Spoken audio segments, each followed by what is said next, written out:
আল্লাহ পাক রব্বুল আলামিন এই দুনিয়াটাকে সাজিয়েছেন বিভিন্ন রং দিয়ে। এক এক সময় দুনিয়ার রং পাল্টায়। তো মানুষের অবস্থাও পরিবর্তন হয়। আজকে একটা মানুষ সুস্থ, কালকে শোনা যায় অনেক অসুস্থ হয়ে বিছানায় পড়ে গেছে। আজকে একটা মানুষ অনেক হেসেছে, কিন্তু শোনা যায় কালকে অনেক কেঁদেছে। ঠিক কিনা বলেন? আজকে অনেক সুখে ছিল, কালকে দুঃখে কাটিয়েছে। পেরেশানি মুক্ত ছিল, হঠাৎ পেরেশানি চলে আসে। তো দুনিয়ার রং, মানুষের রং মুহূর্তেই পাল্টায়। এটা আল্লাহ পাক রব্বুল আলামিনের পক্ষ থেকে দেওয়া একটা সৌন্দর্য। আল্লাহ পাক রব্বুল আলামিন সুস্থতা যেমন দেন, আবার অসুস্থতা দেন।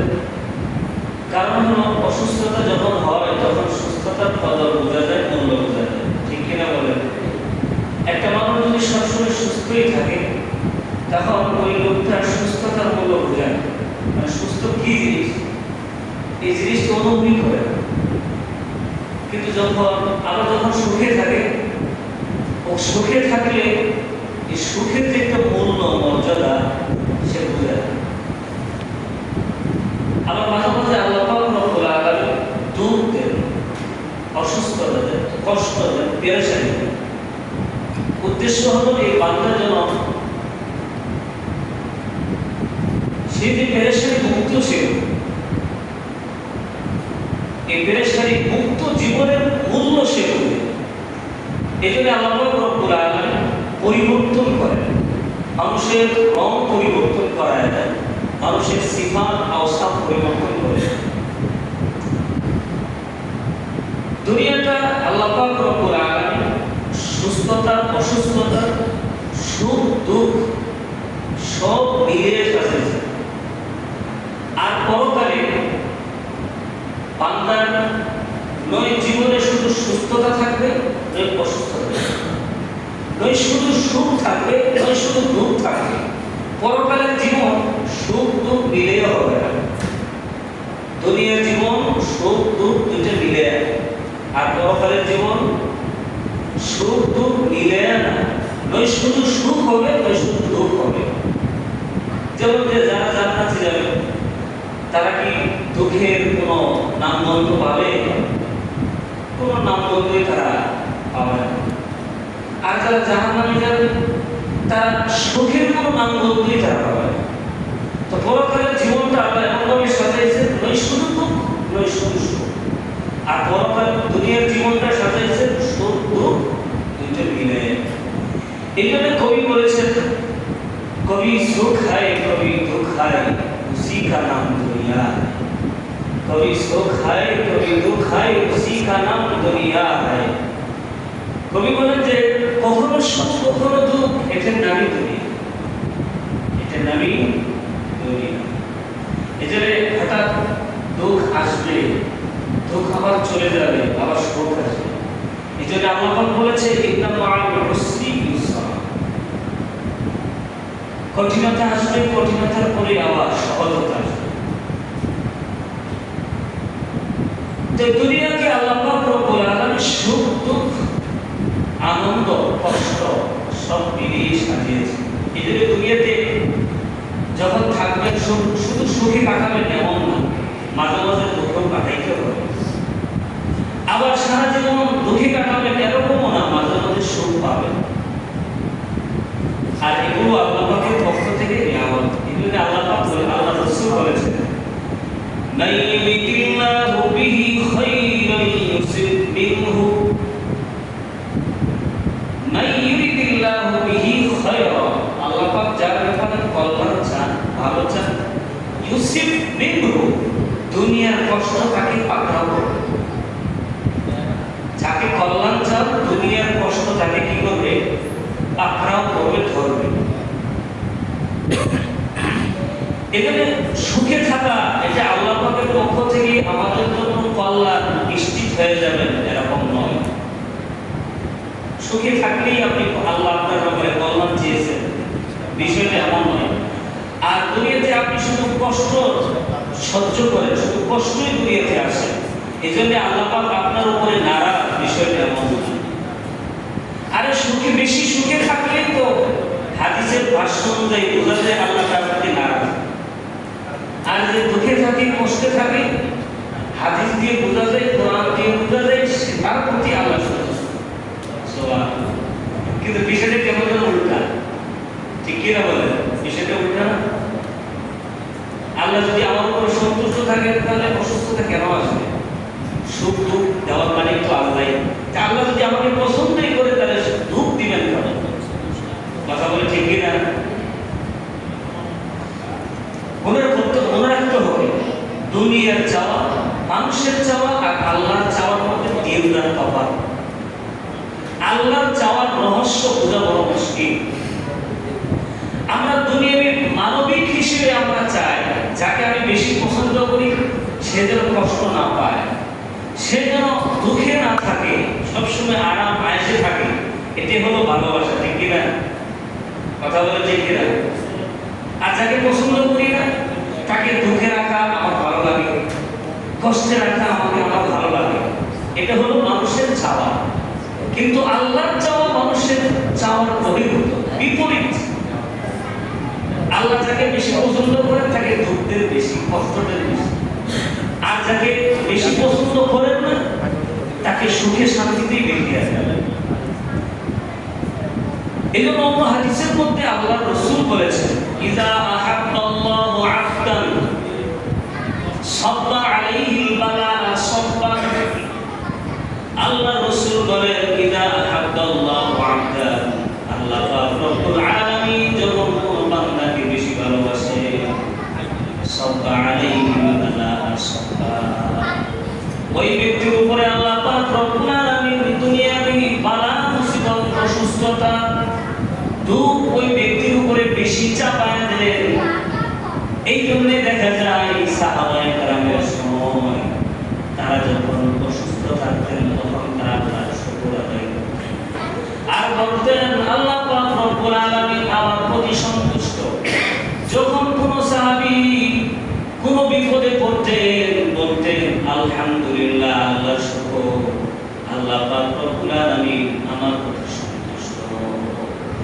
আবার যখন সুখে থাকতেন, সাহাবায়ে কেরাম যখন সুখে থাকতেন, কষ্ট যখন স্পর্শ না করতো, সাহাবায়ে কেরাম বলতেন, আল্লাহ মনে হয় আমার প্রতি নারাজ হয়ে গিয়েছেন, আমার প্রতি অসন্তুষ্ট হয়ে গিয়েছেন, এই জন্যই তো আমার জীবনে কোনো বালা মুসিবত আসে না। ওনারা চিন্তা করতেন একরকম, আমরা চিন্তা করি আরেক। তাহলে এই হাদিস থেকে স্পষ্ট হলো যে বালা মুসিবত আসলে, দুঃখ আসলে, অসুস্থ হলে আল্লাহ এর উপরে সন্তুষ্ট থাকে। আর বেশি আরাম আয়েশ, দুঃখ যদি না আসে, শুধু আরাম আয়েশই থাকে, হাদিস থেকে স্পষ্ট হয়ে গেল আল্লাহ তার প্রতি কেমন বেশি সন্তুষ্ট না। যদি বেশি সুস্থ থাকাটাই, অসুস্থ না হওয়া আর সারা জীবন সুস্থ থাকাটাই যদি আল্লাহর পক্ষ থেকে রাজামন্দির কোন দলিল হইত, তাহলে তো এই ফেরাউন 300 বছর রাজত্ব করবে, একবার অসুস্থ হয়। 300 বছর রাজত্ব ক্ষমতা পাওয়া গেছে। কোন ইতিহাসের কিতাবে আসছে কোন সময় জ্বর আসে নাই, একটু ঠান্ডা লাগে নাই, শরীরে কোন সময় ব্যথা অনুভব করে নাই। ফেরাউন কি আল্লাহ পাকের পছন্দনীয় বান্দা ছিল? হ্যাঁ, অপছন্দনীয় বান্দা ছিল। এত অপছন্দনীয় বান্দা, এমন অপছন্দনীয় বান্দা ক্ষমতা পাওয়ার দেখাইতে দেখাইতে একসময় বলছে আমি করব। তাহলে কত বড় জঘন্য! এত বড় নাফরমান বান্দা জীবনে অসুস্থতা হয় নাই, তাহলে কি আল্লাহ তার প্রতি সন্তুষ্ট ছিল মনে হয়? আরে দেখবেন দুনিয়াতে বেশি বালা মুসিবত এবং অসুস্থতা ভোগে কারা জানে? দেখবেন নেককার ব্যক্তির এগুলো বেশি পায়, কষ্ট বেশি পায়। একটু হিসাব করে মিলে দেখেন, নামাজ রোজা করে না, ঠিক মতো ইবাদত বন্দেগী করে না, তার কষ্ট নাই। এসিতে ঘুমাইতেছে, কোনো কষ্ট নাই, চলাফেরার কষ্ট নাই, খাওয়ার কষ্ট নাই, কোনো কষ্ট নাই। আরেকটা নামাজের বান্দা, গরিব অসহায়, রাত্রে তাহাজ্জুদ নামাজ পর্যন্ত করে মানুষকে কষ্ট দেয় না, এমন একজন নিরহ একজন ব্যক্তি দেখে অসুস্থ, অনেক ভালো মুসিবত তার উপরে চেপে বসে আসে না নাই? আপনি একটু জরিপ করে দেখেন, দুনিয়াতে কাফের মুশরিকরা যে পরিমাণ আরামে আছে, আপনি আর আমি সেই আরামে নাই। তারা যে পরিমাণ সুখে আছে, দুনিয়াবি সুখ আর কি, দুনিয়াবি সুখ, যে আরাম আয়েশ এবং সুখে আছে, একজন মুসলমান সেই পরিমাণ নাই। কারণ কি? এর মানে কি কাফের মুশরিককে আল্লাহ বেশি ভালোবাসে? না, আল্লাহ কাকে বেশি ভালোবাসে বিষয়টা এমন নয়।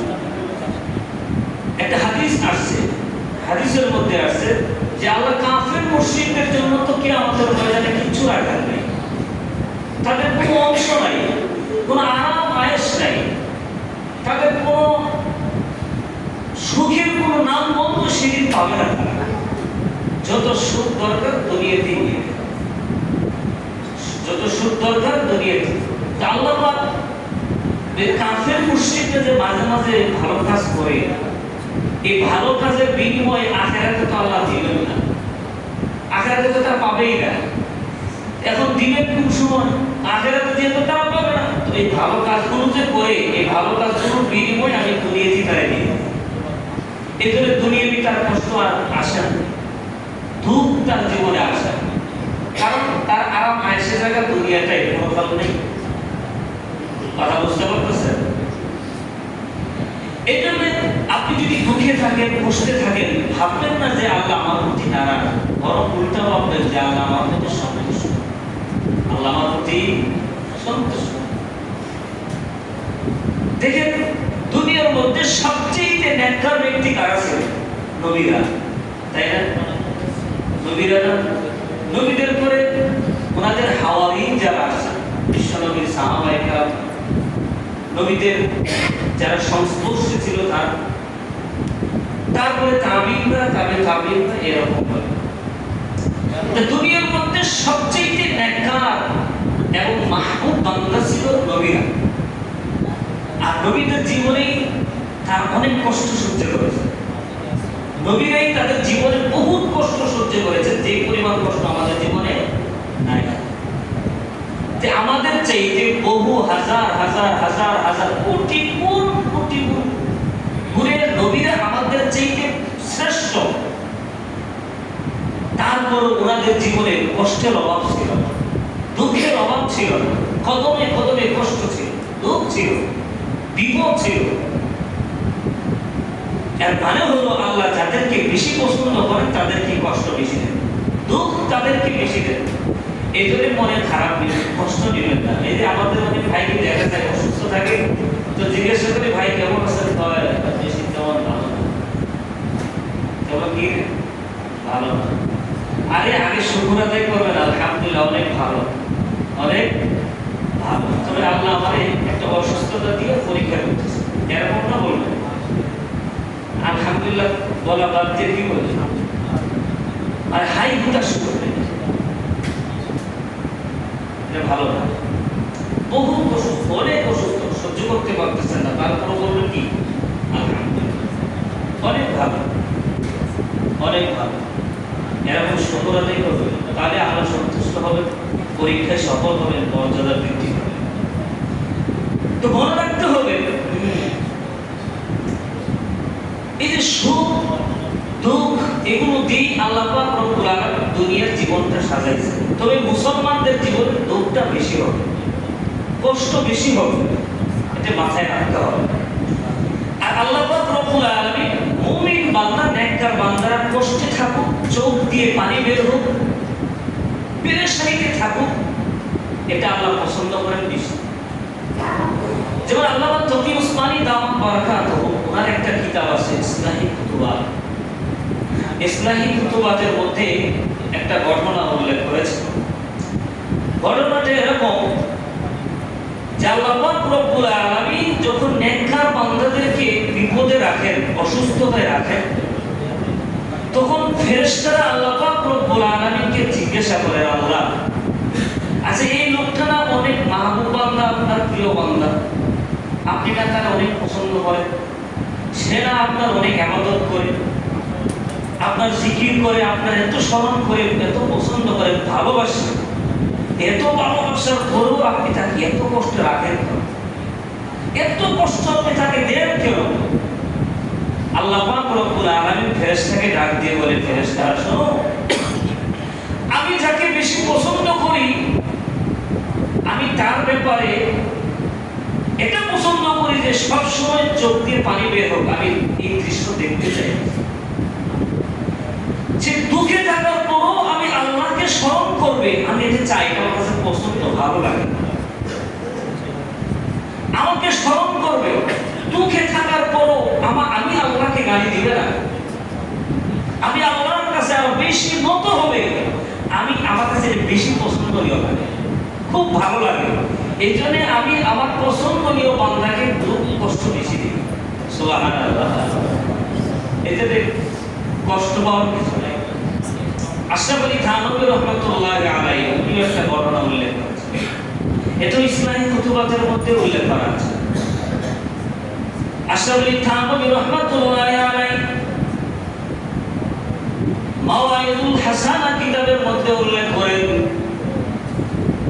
একটা শহরের দুইজন বান্দা অসুস্থ হয়ে পড়ে, মারাত্মক অসুস্থ, মৃত্যু শয্যায় পড়ে আছে। দুইজনের মধ্যে একজন হলো মুসলমান আর একজন হলো ইহুদি। তিনি ঘটনা উল্লেখ করেন, মৃত্যুর পূর্ব মুহূর্তে মানুষের আশা আছে কিনা, আশা যায় না, কেউ পানি চায়, কেউ জিনিস খাইতে চায়, কিন্তু খাইতে পারে না, আসলে নাই, পানি খাইতে চাইছে, পানি আনতে আনতে শেষ। কথা বলেন ঠিক কিনা? আঙ্গুর খাইতে চাইছে বা আঙ্গুর খাইতে পৌঁছেছে, তো বাজার থেকে আঙ্গুর আনতে আনতে শেষ নাই, ইন্তিকাল করেছে। এরকম হয় কিনা বলে? আশরাফ আলী থানভী রাহমাতুল্লাহি আলাইহি বলেন, এই দুইজনের মধ্যে একজন হলো মুসলমান আর একজন হলো ইহুদি। ইহুদি মৃত্যুর পূর্বে কামনা করছে, আমার নদীর মাছ খাইতে মনে চায়, নদীর মাছ, তাজা মাছ। মুসলমান মৃত্যুর পূর্বে কামনা করেছে, আমি জাইতুন তেল খেতে চাই। তো দুইজনেই কামনা করেছে, ইহুদির কামনা পূর্ণ হয়েছে, মুসলমানের কামনাটা পূর্ণ হয়নি, চাওয়া পূর্ণ। ইহুদি তো মাছ খাইতে পারে, খেয়েই মারা গেছে, আর মুসলমান জাইতুন তেল খেতে চেয়েছে কিন্তু খেতে পারে না। তেল কিন্তু ঘরে ছিল, তেল ঘরে ছিল, আল্লাহ পাক ফেরেশতা পাঠায় দিয়েছে, যাও ওই ঘরের তেলটাকে তাড়াতাড়ি নষ্ট করে দাও। তেল নষ্ট করে দিয়েছে, তেল আর খেতে পারে না। যখন এই কারবার হয়ে গেল, ফেরেশতারা আশ্চর্য হয়ে গেল, এত মুসলমান সারা জীবন আপনার দাসত্ব করলো, একটু চাইছে, আপনি আশাটা পূরণ করতে দিলেন না, আর ইহুদি চাইলো, আপনি আশাটা পূরণ করাই দিলেন। তো ফেরেশতারা রহস্য বলে আল্লাহ পাক রব্বুল আলামিনের কাছে গিয়ে বলে, আল্লাহ বুঝলাম না জিনিসটা, ঘটনা তো বুঝলাম না, মুসলমান চাইলো দিলেন না, ইহুদি চাইলো দিয়ে দিলেন। আল্লাহ পাক রব্বুল আলামিন ফেরেশতাদেরকে ডাক দিয়ে বলে, ফেরেশতা তোমরা শুনে নাও, ওই ইহুদির মনের আশা আমি পূরণ করে দিয়েছি, কিন্তু মুসলমানের আশা আমি পূরণ করতে দেই নাই। কারণ হইল ইহুদির পরকালে কোনো শান্তি নাই, পরকালে কোনো সুখ নাই, কোনো আরাম নাই। আর ইহুদিরা দুনিয়াতে যত ভালো কাজ করে, নেক কাজ করে, এর প্রতিদান আমি দুনিয়াতে দিয়ে দেই, কোনো কিছু বাকি রাখি না। বেঈমানদাররা যা কিছু করে ভালো, সবগুলোর বিনিময়ে আমি দুনিয়াতে দিয়ে দেই, আখিরাতে কোনো অংশ তাদের জন্য রাখি না। লা নাসিবা লাহু ফিল আখিরাতি, আখিরাতে কোনো তাদের অংশ নাই। দুনিয়াতে যত ভালো কাজ করে বিনিময়ে আমি দুনিয়াতে দিয়ে দেই, ওই ইহুদি লোকটা যত ভালো কাজ করছে এই পর্যন্ত সব আমি দিয়েছি, কিন্তু একটা ভালো কাজের প্রতিদান আমি এখনো বাকি রেখে দিয়েছি। একটা ভালো কাজের প্রতিদান আমি এখনো বাকি রেখে দিয়েছি। পরকালে যেন এটা দাবি করতে না পারে, এই জন্য মরণের আগে তার আশা পূরণ করে দিয়ে আমি দুনিয়ায় তার চাওয়া পূরণ করে দিয়েছি, প্রতিদান দিয়ে দিয়েছি। দুনিয়াতে দিয়েছি, শেষ নাই। আর ওই মুমিন বান্দা তাদের জন্য আখিরাত। এই দুনিয়া ক্ষণস্থায়ী, এই দুনিয়ার আরাম আয়েশ কিছু না। আমি প্রত্যেকটা মুসলমানের নেক কর্মকে আমি নিজের কাছে হেফাজত করে রেখে দিয়েছি, নষ্ট করি না। সব কিছু আমি হেফাজত করে রেখে দিয়েছি, আমি নষ্ট করি না। পরকালে প্রত্যেকটা মুমিন বান্দার ভালো কাজের সওয়াব আমি প্রতিদান করব, পরকালে নিজ হাতে দিয়ে দিব বান্দারে, আমি মাহরুম করব না। আর দুনিয়াতে মুমিন বান্দার চাওয়া আমি পূরণ পরীক্ষা করব। দুনিয়ার নিয়ামতটা হলো ক্ষণস্থায়ী, আর পরকালের নিয়ামতটা হলো স্থায়ী। যে মুমিন বান্দারে দুনিয়ার ক্ষণস্থায়ী নিয়ামত দিয়া লজ্জা দেব কেন? দরকার কি দুনিয়ার সামান্য নিয়ামত দিয়ে লজ্জা দেব কেন? আমি তাকে পরকালে আমি এর চাইতে দামি স্থায়ী নিয়ামত দিব। আল্লাহু আকবার বলি। আল্লাহ পাক রব্বুল আলামিন বলেন, ফেরেশতারা মুমিন বান্দার সব নেক কাজ আমি নিজের কাছে হেফাজত করে রেখে দিয়েছি, পরকালে আমি দিব। এই জন্য এই মুমিন বান্দার নিজের আশা পর্যন্ত মরণের গাড়ি পূরণ করতে দেই নাই। এই আশা যে করছিল সে, এই আশাটাও রেখে দিয়েছে পরকালে। আল্লাহু আকবার। এই জন্য ভাইরা আমার, কষ্ট আসবে, দুঃখ আসবে, ধৈর্য ধারণ করতে হবে, শুকর আদায় করতে হবে। দুঃখ আসবে, আলহামদুলিল্লাহ করবে। আরামে আছে, আলহামদুলিল্লাহ করবে। এটা মুসলমানের কাজ। মুসলমান যখন আরাম আসে থাকবে, এটাও তার জন্য নিয়ামত। কষ্টে থাকবে আর এর উপর ধৈর্য ধারণ করবে, এটাও তার জন্য নিয়ামত। এটাও তার জন্য নিয়ামত। আল্লাহ পাক রব্বুল আলামিন দুঃখ কষ্ট আসলে মুসলমান বান্দা কি করবে আল্লাহ শিখিয়ে দিয়েছেন। 1 নম্বরে ধৈর্য ধারণ করবে, 2 নম্বরে যখন বিপদ আপদ আসবে আল্লাহর কাছে দোয়া করে বলবে, ইন্না লিল্লাহি ওয়া ইন্না ইলাইহি রাজিউন। ইন্না লিল্লাহি বলে বাবা মারা গেছে, দুঃখ কষ্ট শোনার সাথে সাথে বলবেন, ইন্না লিল্লাহি ওয়া ইন্না ইলাইহি রাজিউন। সন্তান মারা গেছে, ধৈর্য ধারণ করে বলবেন, ইন্না লিল্লাহি ওয়া ইন্না ইলাইহি রাজিউন। আল্লাহর পক্ষ থেকে এগুলো ফায়সালা। যারা ধৈর্য ধারণ করবে আর দোয়া করবে, আল্লাহ পাক রব্বুল আলামিনের দেওয়া ফায়সালার উপরে সে সন্তুষ্ট থাকবে। এই জন্য বালা মুসিবত আসলে কষ্ট পাবেন না। আল্লাহ পাক রব্বুল আলামিন যে বালা মুসিবত গুলো দেন, অনেকগুলো কারণে দেন। আবার মনে রাখতে হবে, বালা মুসিবত অসুস্থতা যেগুলো আসে সবগুলোই যে আবার নিয়ামত থাকো না। আবার কিছু কিছু বিপদ আপদ আছে, এগুলো গজব, এগুলো কি শাস্তি। কিছু আছে নিয়ামত, মর্যাদা বাড়ায় দেয়, সম্মান বাড়ায় দেয়, গুনাহ মাফ বাড়ায় দেয়। আবার কিছু বালা মুসিবত আছে, অসুস্থতা আছে, এগুলো শাস্তি স্বরূপ তাকে দেওয়া হয়। কথা বুঝতেছেন? শাস্তি স্বরূপ কিছু দেওয়া হয়। এই জন্য আল্লাহ পাক রব্বুল আলামিন কোরআনে কারীমের মধ্যে বলেছেন, কিছু শাস্তি যে, কিছু বালা মুসিবত এবং অসুস্থতা যে শাস্তি স্বরূপ দিয়ে থাকেন পাপের কারণে। আল্লাহ পাক বলেন, ওয়ালানুযীকান্নাহুম মিনাল আযাবিল আদনা দুনাল আযাবিল আকবার লাআল্লাহুম ইয়ারজিউন। আল্লাহ পাক রব্বুল আলামিন বলেন, ওয়ালানুযীকান্নাহুম মিনাল আযাবিল আদনা দুনাল আযাবিল আকবার। আমি বান্দাদেরকে বড় শাস্তি থেকে বড় শাস্তি না দিয়ে দুনিয়াবি ছোট ছোট শাস্তি দিয়ে থাকি। এর কারণ হলো লাআল্লাহুম ইয়ারজিউন, এই যে পাপ কাজ করছে, এই পাপ কাজ থেকে যেন সে ফিরে আসে, এটা শাস্তি। এগুলো দেখেন না কওমে নূহ, এই যে কওমে নূহকে আল্লাহ পাক রব্বুল আলামিন শাস্তি দিয়েছেন প্লাবন দিয়া। এটি তাদের জন্য নিয়ামত ছিল না শাস্তি ছিল? তাদের জন্য শাস্তি। এই প্লাবন তাদের জন্য নিয়ামত ছিল না, তাদের জন্য একটা শাস্তি ছিল। কওমে নূহকে আল্লাহ পাক রব্বুল আলামিন জমিতে এইভাবে উল্টায় দিয়ে ধ্বংস করে দিয়েছে, তাদের জন্য নিয়ামত ছিল না, শাস্তি ছিল। কওমে আদ, কওমে সামুদ, এই জাতিগুলোকে আল্লাহ পাক রব্বুল আলামিন আসমানি শাস্তি দিয়ে ধ্বংস করেছেন। বৃষ্টি বন্ধ করে দিয়েছিলেন, সব কিছু ধ্বংস করে দিয়েছেন। ঘূর্ণিঝড় দিয়ে, বজ্রপাত দিয়ে সবগুলোকে দুনিয়ার ভিতরে একদম শেষ করে দিয়েছে, মাটির সাথে মিশে।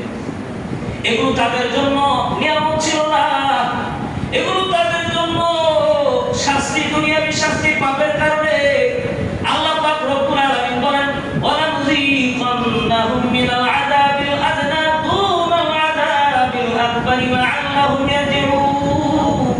দুনিয়াতে আমি ছোট ছোট শাস্তি দেই, আখিরাত হিসেবে কিন্তু এগুলো ছোট ছোট শাস্তি, ঠিক না? আরে দুনিয়া উল্টায় দাও, আখিরাত হিসেবে সামান্য শাস্তি। ঝড় তুফান দিয়ে শেষ করে দেওয়া হলো সামান্য শাস্তি, আখিরাত হিসেবে আখিরাতের শাস্তি তো মারাত্মক। আল্লাহ পাক বলেন দুনিয়ার এই সামান্য শাস্তিগুলো দিয়ে আমি পাপের কারণে, বান্দা পাপ করে যখন ফিরে না আসে, এই পাপের কারণে আমি এই শাস্তিগুলো বিপদ আপদ আমি দিয়ে থাকি। এই আয়াত দ্বারা বোঝা যায় সবগুলো বিপদ আপদ এগুলো বান্দার জন্য নিয়ামত না, কিছু আছে শাস্তি স্বরূপ।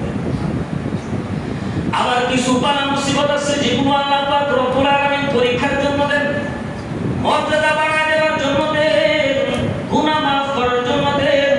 আল্লাহ পাক রব্বুল আলামিন বলেন ওয়ালানাবলুওয়ান্নাকুম বিশাইইন মিনাল খাউফি ওয়াল জু'i ওয়া নাকসিন মিনাল আমওয়ালি ওয়াল আনফুসি ওয়াস সামারাত ওয়া বাশশিরিস সাবিরিন। আল্লাহ পাক রব্বুল আলামিন এই আয়াতের মধ্যে যে বালা মুসিবতের কথা বললেন, পরীক্ষাগুলোর কথা বললেন, এই পরীক্ষাগুলো বান্দার মর্যাদা বাড়াবার জন্য দিয়ে থাকে। দুই আয়াত দিয়ে দুই রকম প্রমাণ হয়ে গেল যে সবগুলো বালা মুসিবত এগুলো বান্দার জন্য নিয়ামত না, মর্যাদা বাড়ায় না। কিছু বালা মুসিবত শাস্তি স্বরূপ দেওয়া হয়, আবার কিছু বালা মুসিবত এবং অসুস্থতা, দুঃখ এগুলো বান্দার পরীক্ষা এবং বান্দার মর্যাদা বাড়াবার জন্য দেওয়া হয়। যেমন হযরত আইয়ুব নবী, আল্লাহ পাক রব্বুল আলামিনের একজন পছন্দনীয় নবী, সবের ধৈর্যশীল নবী। আল্লাহ পাক রব্বুল আলামিন এই নবীকে বড় অসুস্থতা দিয়ে পরীক্ষা করেছিলেন। আইয়ুব নবীর এই পরীক্ষাটা শাস্তি স্বরূপ ছিল না, আইয়ুব নবীর ঈমানের পরীক্ষার জন্য ছিল। আইয়ুব নবীর মর্যাদা বাড়াবার জন্য এই অসুস্থতা আল্লাহ পাক দিয়েছিলেন। আইয়ুব নবীকে আল্লাহ পাক রব্বুল আলামিন দুনিয়ার সব কিছু দিয়েছিলেন, সৌন্দর্য দিয়েছেন, ক্ষমতা দিয়েছেন, অর্থ সম্পদ দিয়েছেন, সন্তানাদি পর্যন্ত আল্লাহ পাক দিয়েছেন। 14 জন সন্তান ছিল আইয়ুব নবী, 4 জন স্ত্রী ছিল। হযরত আইয়ুব নবীর ধন সম্পদের অভাব ছিল না, ক্ষমতার অভাব ছিল না। আল্লাহ পাক রব্বুল আলামিন আইয়ুব নবীর প্রশংসা করতে গিয়ে বলেছেন আইয়ুব নবীকে আমি সব দিয়েছি, কিন্তু আইয়ুব নবী আমাকে সামান্য সময়ের জন্য ভুলে না। আল্লাহ পাক রব্বুল আলামিন যখন এই কথা বলেছেন, শয়তান শুনছে, কয় আল্লাহ আইয়ুব নবী আমরা বলবেন আপনার যারা আরাম দিয়ে রাখছেন, আরাম রেখে দিয়েছেন, আপনি বলবেন না কেমন? আল্লাহ পাক রব্বুল আলামিন বলেন না না, আইয়ুব নবীর সব কিছু আমাকে বলবে না, আর বিপদে ফেলাইলেও বলবে না, তো পরীক্ষা করে দেন না। আল্লাহ পাক রব্বুল আলামিন আইয়ুব নবীকে পরীক্ষা শুরু করে দিলেন, শুধু টেস্ট করার জন্য। আইয়ুব নবীর সব কিছু আমাদের সাথে বলবেন, একদম শেষ হয়ে যাবে, তারপরও আবার বলবেন। শয়তান তার পরীক্ষা করে দেন, বলে গেলে একটু দেন, তো পরীক্ষা শুরু করে। অর্থ সম্পদের পরীক্ষা করে, জানের পরীক্ষা করে। আল্লাহ সম্পদ দিচ্ছেন, অনেকগুলো উট আল্লাহ পাক আইয়ুব নবীকে দিয়েছিলেন, উটের পাও দিয়েছিলেন। বিষাক্ত বাতাস দিয়ে উট সব ধ্বংস করে দিয়েছে। খবর পৌঁছেছে আইয়ুব নবী আলহামদুলিল্লাহ, আল্লাহ দিয়েছে, আল্লাহ নিয়ে গেছে, কোনো টেনশন নেই, পরীক্ষায় পাস না, পরীক্ষায় পাস। আবার ছাগলের পা দিয়েছিলেন ঘরে, বিষাক্ত বাতাস দিয়ে ধ্বংস করে দিয়েছে। আইয়ুব নবী শুনছে তো আলহামদুলিল্লাহ, এগুলো আল্লাহ দিয়েছিল, আল্লাহ নিয়ে গেছে, আমার কোনো টেনশন নেই। যখন শয়তানে লেগে গিয়ে ধন সম্পদ সব গেল, এখনো পর্যন্ত আলহামদুলিল্লাহ করে। আল্লাহ বলেন আল্লাহর ব্যাপারে তার কোনো অভিযোগ নেই। শয়তান কয় ধন সম্পদ দিয়ে পরীক্ষা করতে হবে না, একটু জান দিয়ে পরীক্ষা করে দেখেন কি করে। এবার জানের উপরে পরীক্ষা। 14 জন সন্তান, 14 জন সন্তানকে দেয়ালে চাপাই করে শহীদ করে দেওয়া, সব সন্তান শেষ। আপনি বাপের দরজা ধরে করতে একটা গেলেই তো শেষ, আপনি হায় হাঁটা শুরু করে দেন। আর আইয়ুব নবী সব তাও ধৈর্য ধরে করছে। আলহামদুলিল্লাহ, আল্লাহ সন্তান দিছে, আল্লাহ দিয়ে গেছে, আমার কোনো কষ্ট নেই। তারপরে আর তো স্ত্রী আছে, 4 জন স্ত্রী ছিল। আল্লাহ পাক রব্বুল আলামিন এবার জানের উপরে, এবার নিজের জানের উপরে পরীক্ষা শুরু করে, একটা অসুস্থতা দিয়ে দিল। কি অসুস্থতা? এক একজনে এক এক অসুস্থতার কথা বলে, তো স্পষ্ট কোথাও কি অসুস্থতা ছিল এটা বলা হয়। তো এক এক কিতাবের মধ্যে এক এক রকমের কথা আসছে। আইয়ুব নবীর সারা শরীর নাকি পচন ধরেছে এবং পোকা ধরে গেছে, সারা শরীর পোকা ধরেছে। দুর্গন্ধে তার 4 স্ত্রীর 3 জন স্ত্রী ছেড়ে চলে যায়। আইয়ুব নবী তো অনেক সুন্দর ছিল। তো এই অসুস্থতার কারণে সবাই চলে যায়, একজন থেকে যায়, তার নাম ছিল রহিমা। নাম কি? উনি ছিলেন আমার হযরত ইউসুফ নবীর ছেলের ঘরের মেয়ে। মানে ইউসুফ নবীর কি আপনি ইউসুফ নবীর ছেলের ঘরের মেয়ে ছিল রহিমা। তিনি ছিলেন আইয়ুব নবীর স্ত্রী। সব চলে যায়, কিন্তু আইয়ুব নবীর এই স্ত্রী রহিমা উনি যান। সবাই তো চলে গেল। আইয়ুব নবী কয় সবাই চলে গেল, এলাকাবাসী আমাকে বিদায় করে দিল ঘর থেকে, দুর্গন্ধে থাকা যায় না। সবাই চলে গেল, তুমি যাও না। রহিমা ওনার স্ত্রী উত্তর দিয়েছিলেন, যখন আপনি সুখে ছিলেন আমি যেমন পাশে ছিলাম, দুঃখে আছে মরণ পর্যন্ত আপনার পাশে থাকবো। কিছু কিছু স্ত্রী আছে সুখে থাকলে পাশে থাকে, আবার যখন দুঃখে পড়ে যাবে টাকা পয়সা নাই, আপনার লাইফে চলে যাবে। আছে নাই?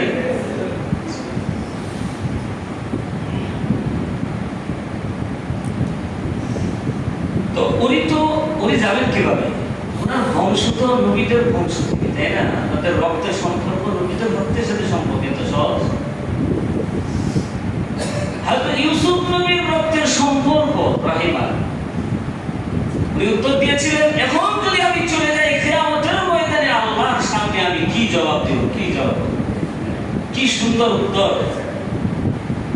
আইয়ুব নবী অসুস্থ, সারা শরীরে পোকা ধরেছে, আল্লাহর পক্ষ থেকে পরীক্ষা, মর্যাদা বাড়ায় দেওয়ার জন্য পরীক্ষা। এটা শাস্তি স্বরূপ ছিল না, মর্যাদা বাড়ানোর জন্য পরীক্ষা ছিল। আইয়ুব নবী মনের কোনো দুঃখ নাই, কষ্ট নাই, আল্লাহর ব্যাপারে কোনো অভিযোগ নাই।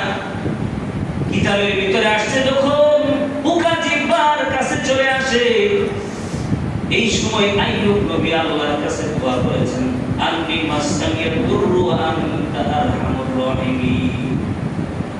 হে আল্লাহ, অভিযোগ ছিল না, অভিযোগ করতেছি না। দেখেন দোয়াটাও যে করছে এমন স্টাইলে, এরকম অভিযোগ নেই, মানে সুস্থতাও কামনা করে না। যদি আল্লাহ নারাজ হয়, আল্লাহ অসুস্থতা দিয়েছে, আমি যদি সুস্থতা চাই, আমার যদি আল্লাহ নারাজ হয়, এজন্য উনি এমন স্টাইলে দোয়া করছেন, এটাকে কোনো অভিযোগও নাই, সুস্থতার কামনাও নাই। কিন্তু এমন ভাবে প্রশংসা করা হয়েছে আল্লাহ তাকে সুস্থতা দিতে বাধ্য হয়ে গেছে। সুবহানাল্লাহ। আপনি মাসানিয়া দূর, হে আল্লাহ আমাকে তো ধরছে, দূর ক্ষতি ধরছে, কষ্ট ধরছে, আমার মানে রোগ ধরছে আমাকে। কোরআনের মধ্যে দূর শব্দ আছে, কিন্তু এই দূর দ্বারা কোন রূপ উদ্দেশ্য এখানে বলা নাই। তারপরে বলেন আমি তো অসুস্থ, আমার অনেক কষ্ট ধরছে, ওয়ান্তা আরহামুর রাহিমিন। সুস্থতা ধোয়া যায় না, কিন্তু দেখে কি বলে, ওয়ান্তা আরহামুর রাহিম, আপনি তো অনেক বড় দয়ালু। সুস্থতা ধোয়া চাইছে, সুস্থতা দেয় এরকম চাই নাই। যদি আল্লাহ নারাজ হয়, আল্লাহ চাওয়া বিপরীত হয়ে যাবে। এই জন্য এমন ভাবে বলছে আনতা আরহামুর রাহিমিন, আমি তো অসুস্থ কিন্তু আপনি তো অনেক বড় দয়ালু, অনেক বড় দয়ালু। আল্লাহর কাছে এইভাবে যখন দোয়া করছে, আল্লাহ পাক রব্বুল আলামিন আইয়ুব নবীর সুস্থ, দোয়া চাই নাই, অভিযোগও করে নাই, সুস্থতার জন্য দোয়া কামনা করে নাই। কেমন ধৈর্যশীল আইয়ুব নবী, কেমন ধৈর্যশীল এক নবী। আপনি তো অনেক দয়াবান। এই দয়াবান যখন বলছে, দেখবেন কাউকে যখন প্রশংসা করবেন, এই লোকটা আপনার প্রতি দুর্বল হয়ে, কথা বলে ঠিক না? প্রশংসা করবেন, দুর্বল হয়ে পড়বে আপনার। আল্লাহ পাক রব্বুল আলামিনের কাছে চাওয়ার একটা সিস্টেম হলো আল্লাহর প্রশংসা করতে হবে। আল্লাহর প্রশংসা করলে আল্লাহ খুশি হয়, অনেক খুশি হয়। এই জন্য সূরা ফাতিহার মধ্যে শিখাইছেন আলহামদুলিল্লাহি রাব্বিল আলামিন আর রহমানির রহিম মালিকি ইয়াউমিদ্দিন ইয়াকা না'বুদু ওয়া ইয়াকা নাস্তাঈন। এর শুরু থেকে কয়েক আয়াত সবার প্রশংসা। আলহামদুলিল্লাহ, আলহামদুলিল্লাহি রাব্বিল আলামিন, সমস্ত প্রশংসা সমস্ত জগতের যিনি প্রভু তার প্রশংসা আছে এই জায়গায়।